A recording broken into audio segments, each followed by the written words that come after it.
There are places on Earth where history doesn't feel ancient. It feels unfinished. A city grid swallowed by dust. A palace reduced to broken steps. A road that still points somewhere, even though the people who built it are gone. And the question is, who defeated them? It's worse than that. How can an entire civilization disappear without leaving a clear ending? Because when a civilization falls in war, we understand the shape of it. But when it simply empties, when the record goes quiet, we're left with something colder. Not a story of conquest, but a story of vanishing. History's most unsettling pattern. We're taught that history is a chain: kings, wars, borders, dates. But beneath that is another history. A history of societies that slipped through the cracks. Civilizations that built cities, irrigation, trade networks, then stopped. Not in a single day. Not always in flames. Sometimes without mass graves. Sometimes without a final battle recorded anywhere. Take the Indus Valley Civilization, one of the world's earliest urban societies. Planned cities, complex infrastructure, a script we still can't fully read. And then gradual depopulation and change, without a neat collapse narrative carved into stone. Or the Hittites, a late Bronze Age superpower whose written history in many places seems to simply stop. A capital abandoned, archives buried, an empire that fades from the stage of history faster than you'd expect for something that large. Or Liangzhu in ancient China, an astonishing Neolithic culture with sophisticated waterworks, then a disappearance linked by researchers to extreme flooding and environmental disruption. Different continents, different eras, but a disturbing similarity. A peak, then silence. And tonight, we're going to follow that silence. The rules of this investigation. This is not a video about myths dressed up as facts. We're not here for easy answers. We're going to do this the way real researchers do it. We'll separate what we can prove from what we can only suspect. Because ancient disappearances rarely have one cause. What they do have is evidence. Fragmented, imperfect, and sometimes maddeningly incomplete. Environmental records that hint at drought or flooding. Abandoned streets without the closure of a written ending. Timelines that blur because human memory and archaeology don't preserve events equally. And in some cases, the most important clue is what's missing. No decisive suspect. No final document. No single moment you can point to and say, there, that's when it ended. So here's the question we'll keep returning to. When a civilization vanishes, what does it leave behind besides ruins? Across the next few minutes, we'll uncover three things. First, the pattern, what these disappearances have in common. Second, the pressure points, the moments when stable societies become fragile. And third, the limit, the line where evidence ends and interpretation begins. But there's one final question that hangs over all of it. The one that keeps archaeologists careful with their words. If we can explain how a civilization became vulnerable, why can't we always explain why it finally left? Because sometimes collapse isn't an explosion. It's an evacuation. Sometimes it isn't destruction. It's movement. And sometimes the most chilling possibility is this. A civilization doesn't need a dramatic ending to be gone forever. Imagine living in a city at its height. Markets, rituals, children learning the rules of the world their parents believe will last forever. Now imagine that city. 5 years later. 10 years later, with fewer voices each season. No official announcement. No trumpet of defeat. Just quiet decisions made family by family.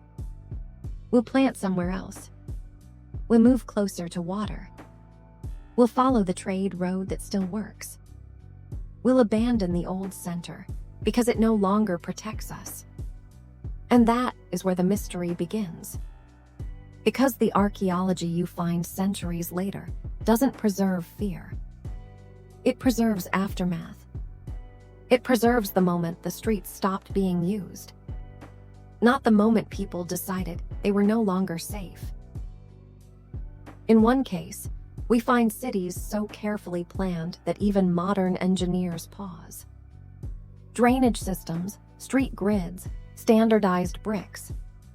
A civilization that looks organized, almost modern, and then begins to thin out, reshape, and disperse in ways scholars still debate, often tied to shifting monsoons and changing river systems. In another, we find an empire whose tablets and archives tell us astonishing things. And then, abruptly, the historical voice drops away, like a transmission cut mid-sentence. And in another, we find evidence that water, too much of it, may have forced a sophisticated society to abandon what it built, leaving behind layers of mud and disruption where life once was. These are not ghost stories. They are the real edge of what we can reconstruct, and what we can't. And that's why they're terrifying. Because if these societies, advanced for their time, could disappear without a clean explanation, then history is not as stable as we pretend. To understand disappearance, researchers don't start with legends. They start with layers. Earth preserves stories the way memory does. Imperfectly. Sediments can whisper about drought and flood. Ruins can show whether a city was burned or simply left. And records, when they exist, can tell us what people feared enough to write down. But even the best evidence has limits. A drought can weaken a society without being the final blow. A flood can destroy a settlement without erasing a people. And a political collapse can happen while communities continue elsewhere, unseen by the kinds of records we've learned to trust. So when we say vanished, sometimes what we really mean is the center vanished, the story vanished, the certainty vanished, and what remains is a shadow of a civilization, large enough to prove it existed, but incomplete enough to keep it mysterious. In a moment, we'll open the first case file. Not a legend. A real civilization with real cities. And we'll ask the question historians hate most. If it didn't end in war, and it didn't end in a single disaster, what makes a civilization decide to leave itself behind? Let's begin where the evidence is strongest, and the ending is still missing. Now that we've set our method, evidence first, conclusions later, we open our first case file. This is a civilization that did not fall in flames. It did not retreat behind walls torn by siege. It didn't leave a single moment we can point to and say, that was the end. At its height, the Indus Valley civilization was one of the world's earliest urban societies, remarkable for its order and engineering. Cities like Harappa and Mohenjo-Daro were arranged in precise grids, with broad avenues crossing at right angles and neighborhoods carefully delineated. This wasn't random growth. It was urbanism by design. But what set these cities apart, even by later standards, was their water management. Every neighborhood had access to reservoirs, public baths, and covered drains. Terracotta pipes carried waste away from houses into larger sewer channels. Private bathrooms fed into communal drains, a sanitation network centuries ahead of its time. Here, even plumbing reveals intention. Health preservation, efficiency planning. Cities this organized typically fortify themselves. Fortifications, battlements, defensive walls. And yet, archaeologists find minimal evidence of militarized destruction in the Indus cities. No widespread signs of burning. No layers of siege debris.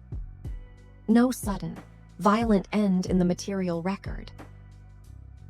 That absence, when so much else is present, is a clue.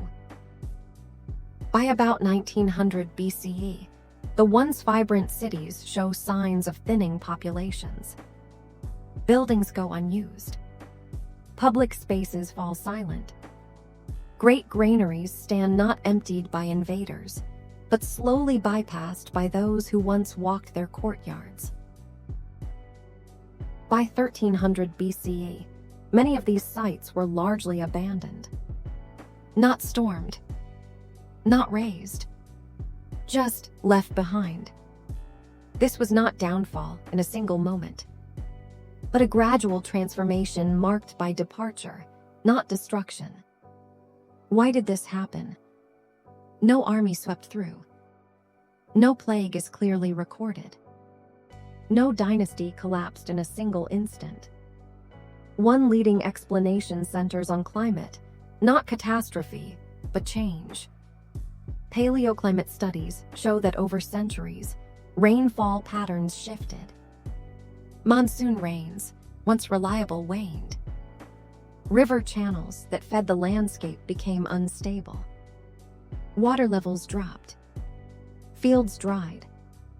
Repeated droughts, not a single terminal event, may have slowly made agriculture and water management far more precarious. Without reliable water, urban supplies faltered. Populations dispersed. Trade networks reoriented. People moved toward tributaries and foothills in search of survival and stability. And over generations, the urban core faded. Another layer of mystery comes not from what we see, but what we cannot interpret at all. The Indus script, found on thousands of seals and artifacts, remains undeciphered. No bilingual text like the Rosetta Stone exists for this writing. Scholars have identified hundreds of signs and patterns, but their meaning remains elusive. And without readable texts, we cannot hear the voices of the people themselves. Their laws, their myths, their explanations. Instead, we read absence. So here's the question this case never lets go. If no battle destroyed them, if no burning tells the story, if their sanitation systems were unmatched and their urban planning deliberate, what made them leave? Something made them choose departure over defense. But the record doesn't tell us why. And that unanswered question will guide our journey into the next case. Maya collapse in the same detailed style, packing, and evidence-based narration. The Indus cities taught us something unsettling.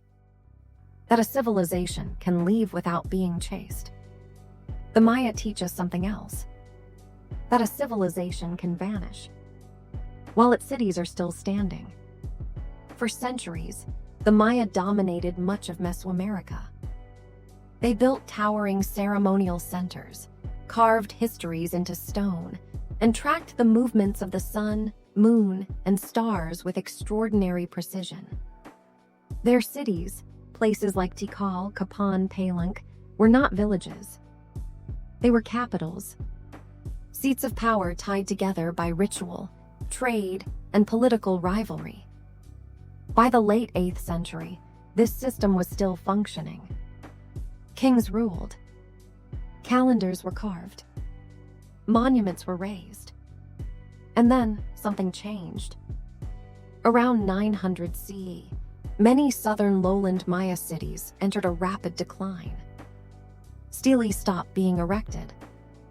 Long count dates, The Maya's historical timestamps suddenly cease.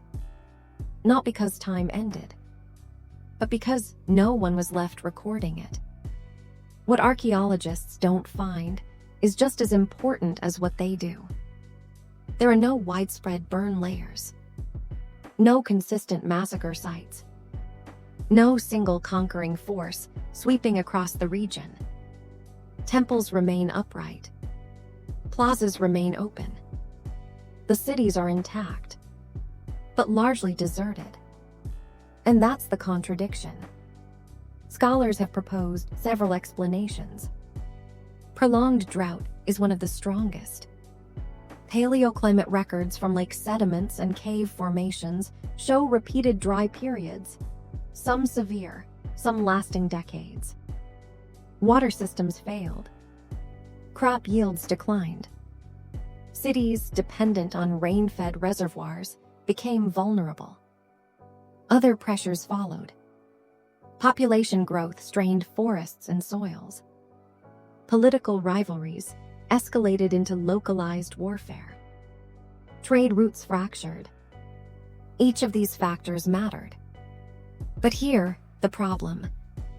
None of them explain everything. Some cities collapsed. Others survived, sometimes just a few days walk away. Same climate, same crops, same cultural system, different outcomes. If drought alone caused the collapse, why did some cities adapt while others emptied? If warfare was decisive, why do we find cities left peacefully, not overrun? If resource exhaustion was the cause, why do certain centers show continued habitation after political collapse? This is where the Maya story resists simple explanation. What seems to have collapsed was not the Maya people. It was the system that held the cities together. Kings lost authority. Ritual calendars lost power. Urban centers no longer offered security, food stability, or meaning. People didn't vanish. They moved to smaller settlements, to the northern lowlands, to new political forms. The civilization transformed, but the great cities were left behind like empty shells. So we're left with a second question, one that deepens the mystery instead of resolving it. If these cities were not destroyed, if they were not conquered in a single wave, why do they feel abandoned rather than defeated? And why does disappearance sometimes look peaceful? That question will matter even more when we move to the next case. Because what happens next is not a slow unraveling. It's a historical voice. Cut off mid-sentence. The Maya left us stone cities without people. The Indus left us cities without a final moment. The next civilization leaves us something even rarer. It leaves us silence. Not just in ruins, but in words. For centuries, the Hittite Empire was one of the great powers of the ancient Near East. They ruled much of Anatolia. They fought Egypt. They rivaled Assyria. They negotiated treaties rather than merely conquering. One of the oldest known peace treaties in human history, between the Hittites and Egypt, bears their name. They were not marginal. They were central. Their capital, Hattusha, was a fortified stone city, carefully planned, heavily defended, and administratively complex. This was not a fragile society. Unlike many ancient societies, the Hittites documented themselves extensively. Royal correspondence, legal codes, diplomatic treaties, administrative records, thousands of clay tablets. This matters because when a literate empire collapses, we usually hear it happen. We read complaints, orders, panic, last letters. But here, something unusual occurs. Around the late 13th century BCE, the Hittite written record doesn't taper. It stops. Not gradually. Not with a concluding account. It simply ends. No final decree. No detailed description of defeat. No chronicle of collapse. For historians, this is deeply unsettling. Because large empires do not usually vanish without comment, especially empires that wrote obsessively. Archaeological evidence shows that Hattusha was abandoned in a relatively short span. Not destroyed in a single, obvious siege. Not rebuilt afterward. The capital, the heart of the empire, was left behind. Other Hittite cities show disruption. Some were burned. Some repurposed. But there is no unified story. No single invader identified across all sites. No consistent pattern of destruction. And critically, no Hittite voice remains to tell us what they thought was happening. Scholars have proposed several pressures. Climate instability during the Late Bronze Age. Disrupted trade networks. Internal political fragmentation. External threats from migrating groups. Each explanation fits part of the picture, but none explain the silence. Empires under stress usually leave records of that stress. Warnings. Appeals. Reforms. Here we get absence. This is what makes the Hittite case so rare. It's not just a disappearance of people. It's a disappearance of narrative. History doesn't usually let go of empires this large without commentary. But here it does. And that forces us to confront an uncomfortable possibility. Sometimes civilizations don't leave behind a final explanation because no one was able or willing to write it. So now we've seen three kinds of disappearance. A civilization that slowly dispersed, cities that stood while power dissolved, and an empire whose voice simply went silent, which raises the most unsettling question yet. If even written history can vanish, how many endings have we already lost?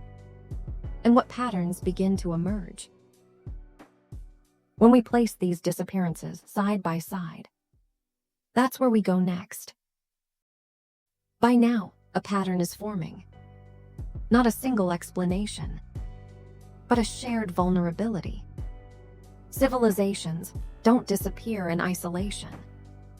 They disappear under pressure. And when we widen the lens, the number of unanswered endings multiplies. On one of the most isolated inhabited islands on Earth, a society flourished, then fractured. The people of Easter Island, known as Rapa Nui, carved massive stone statues and organized complex social systems. But their environment was finite. Trees disappeared. Soil degraded. Resources collapsed under human pressure. When Europeans arrived, they found a society already transformed. Not annihilated in a single catastrophe, but reshaped by scarcity. What vanished here was not the people, but the way of life that sustained monument building. And once again, there is no single moment of collapse. Only limits reached quietly.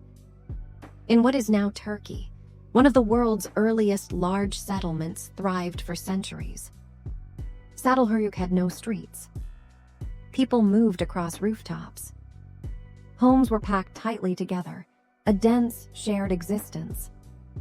Then, around 6000 BCE, people left. No burned layers. No mass graves. No signs of conquest. Just abandonment. The reasons remain debated. Environmental shifts, social change, resource pressures. But the evidence suggests something subtle. a collective decision to stop living there. A city did not fall. It was unchosen. In ancient China, the Liangzhu culture built sophisticated water control systems more than 5,000 years ago. Canals, dams, flood defenses. For centuries, they worked. Then the climate shifted. Extreme rainfall events overwhelmed infrastructure. Floodwaters breached defenses. Settlements were buried beneath thick layers of sediment. Archaeology shows a sudden disruption, not gradual decline. Here, nature didn't weaken society slowly. It crossed a threshold. And once crossed, recovery never came. In the American Southwest, the ancestral Pueblones built elaborate cliff dwellings and villages. Then, in the late 13th century, many of these sites were abandoned. Dendrochronology, tree ring data, reveals prolonged drought. Water scarcity increased. Agriculture became unreliable. But once again, the people didn't vanish. They moved. Southward. Eastward. Into new communities that still exist today. The disappearance belongs to the places, not the population. Different continents, different eras, different technologies. And yet, environmental stress, social adaptation, migration, system failure without annihilation. No single explanation survives contact with all the evidence. Every theory fits one case and breaks on another. By now, it should feel unsettling. Because what unites these disappearances is not mystery alone. It's restraint.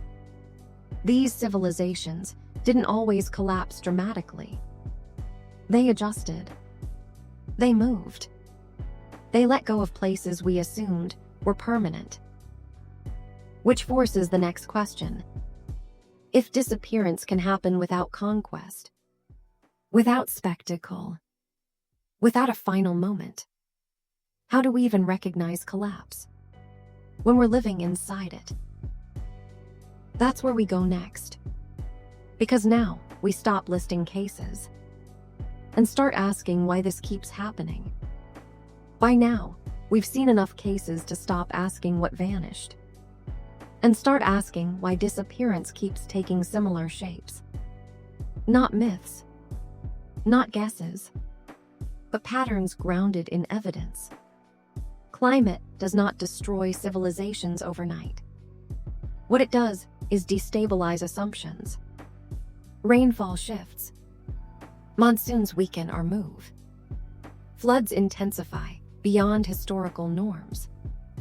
Archaeology and paleoclimate science consistently show this pattern. Environmental change creates stress, not collapse. Food systems become unreliable. Water access fluctuates. Margins shrink. And once margins shrink far enough, societies are forced to adapt or move. Agriculture is the quiet foundation of every complex society. When it fails, collapse doesn't announce itself. It accumulates. Fields yield less. Storage systems empty faster. Trade networks stretch thinner. Importantly, agriculture can decline without visible destruction. A city can remain standing, while its food system quietly fails. And when that happens, people don't fight first. They leave. Disease rarely leaves clear archaeological fingerprints. It doesn't burn cities. It doesn't topple walls. What it does is reduce resilience. Population declines weaken labor systems. Skilled knowledge disappears faster than structures. Recovery becomes harder with each generation. In many ancient cases, demographic change is inferred, not documented. And that uncertainty matters. Because absence of evidence does not mean absence of impact. One of the most persistent misconceptions in history is that disappearance equals destruction. Often it doesn't. People reorganize. They decentralize. They abandon systems that no longer serve them. Cities lose meaning before they lose inhabitants. What archaeology captures is not the decision, but the result. The quiet moment after people stop coming back. Central authority holds societies together by coordination. When it weakens, through environmental stress, conflict, or resource failure, the incentives change. Why remain loyal to a center that can no longer provide security, food, or legitimacy? Collapse here is not chaos. It is disengagement. And disengagement leaves fewer traces than war ever does. Across continents and centuries, the same pressures appear again and again. Climate stress, food instability, population shifts, political fragmentation. But here's the unresolved tension. If these factors repeat so consistently, why do outcomes differ so dramatically? Why do some societies adapt and endure, while others leave their cities behind? And perhaps more unsettling, at what point does adaptation become disappearance? To answer that, we need to confront the limits of what evidence can tell us and what it can't. By now, we understand the pressures: climate, food systems, population shifts, political fragility. But understanding pressure is not the same as explaining departure. Because even when the causes seem clear, the moment of disappearance rarely is. Archaeology excels at showing us after. After a city stopped growing. After buildings fell into disuse. After trash stopped accumulating in certain streets. What it cannot easily show is the decision. It does not record fear. It does not preserve debate. It does not tell us when people lost confidence in their future. What survives is the footprint of absence. Paleoclimate data is precise. It can tell us when rainfall declined, when temperatures shifted, when floods intensified. But it cannot tell us how people interpreted those changes. Two societies can face the same drought and respond in opposite ways. One reorganizes. One disperses. The data records the stress, not the threshold at which people decide it's no longer worth staying. Written records, when they exist, offer voices. But those voices are selective. They come from elites, from administrations, from moments deemed important enough to preserve. What they rarely capture is everyday retreat. Families leaving quietly. Communities shrinking season by season. Centers losing relevance without dramatic collapse. And when writing stops altogether, as it sometimes does, we are left with silence, not explanation. Modern tools have transformed archaeology. Satellite imagery reveals hidden cities. LiDAR strips away jungle canopies. GIS models track movement and density. But even the most advanced technology cannot recover motive. It can show us where people were. It cannot tell us why they chose to leave, or why some returned and others never did. One of the hardest truths in studying disappearance is that there is rarely a single cause. Climate stress weakens food systems. Food instability strains authority. Political breakdown accelerates migration. Each factor compounds the others. And when archaeologists try to isolate one cause, they risk simplifying a process that unfolded over generations. Disappearance is often not an event. It's a process, one that leaves behind fewer answers than we want. So we're left with a boundary, a line between what evidence can show and what it cannot recover, which raises the next question, one that keeps this field alive. What if future tools reveal what we can't see yet? What if the answers aren't missing, only inaccessible? And what if some disappearances were never meant to leave explanations behind? To understand why that matters, we need to step back again, not to another site, but to the larger pattern these losses form. Up to now, these disappearances may feel safely distant. Stone, dust, names in textbooks. But once you understand the pattern, something changes. You stop seeing these civilizations as ancient. You start seeing them as familiar, because the forces that shape their endings are not extinct. They're still here. Civilizations don't run on monuments. They run on systems. Food production, water access, trade networks, governance that coordinates cooperation. When those systems work, life feels stable, even permanent. And that sense of permanence is one of the most dangerous illusions humans build. Because systems fail quietly at first. Not with a collapse. With a delay. A harvest that comes in thin. A river that runs lower than it used to. A trade route that becomes unreliable. Not dramatic enough to panic, but enough to shift behavior. Over time, those shifts compound. The lesson isn't that climate destroys civilization automatically. The evidence doesn't support that. The lesson is that climate change creates instability. And instability tests everything else. It tests governance. It tests cooperation. It tests infrastructure. It tests trust. Two societies can face the same environmental stress and diverge completely. One adapts. One fragments. One migrates. One fights. What matters is not only the pressure. It's the response. Ancient collapse often wasn't an apocalypse. It was a reorganization. People didn't vanish from the earth. They vanished from a place.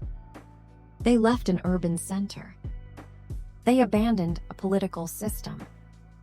They moved toward water, safety, or opportunity. And the reason this is unsettling is because it means disappearance can look like strategy. It can look like adaptation. It can look reasonable, which implies something even more disturbing. A society can be ending, while its people believe they're simply adjusting. Archaeology shows us layers, but beneath those layers are choices. When does a farmer decide the land can't feed a family anymore? When does a leader lose legitimacy?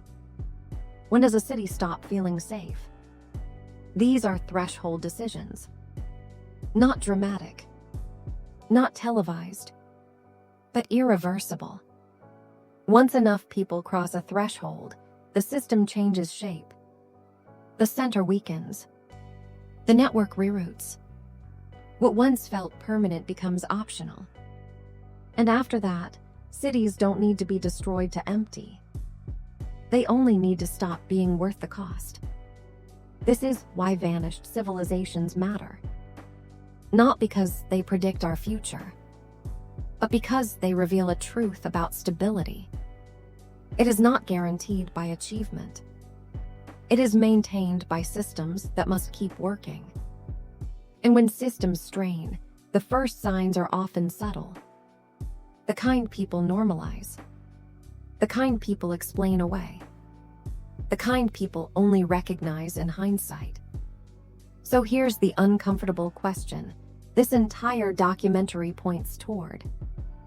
If ancient collapses often looked like slow, rational movement, would we recognize it if it started happening to us? Because the most haunting lesson of all is this: a civilization doesn't need a dramatic ending to be gone forever. Across continents and centuries, we've followed the same trail. Cities that emptied without battle. Empires that lost their voice without leaving a final word. Societies that didn't collapse in flames, but faded through decisions made quietly, one generation at a time. We searched for invasions. We searched for disasters. We searched for endings that looked the way history taught us to expect them. And again, the evidence resisted that shape. These mysteries endure not because we haven't looked hard enough, but because disappearance rarely leaves a clean signature. Climate explains part of it, but not all. Migration explains movement, but not motive. Political collapse explains systems, but not personal choices. What remains is complexity. Layered causes. Partial truths. And gaps where certainty should be. That's not a failure of history. It's a reminder of what history actually is.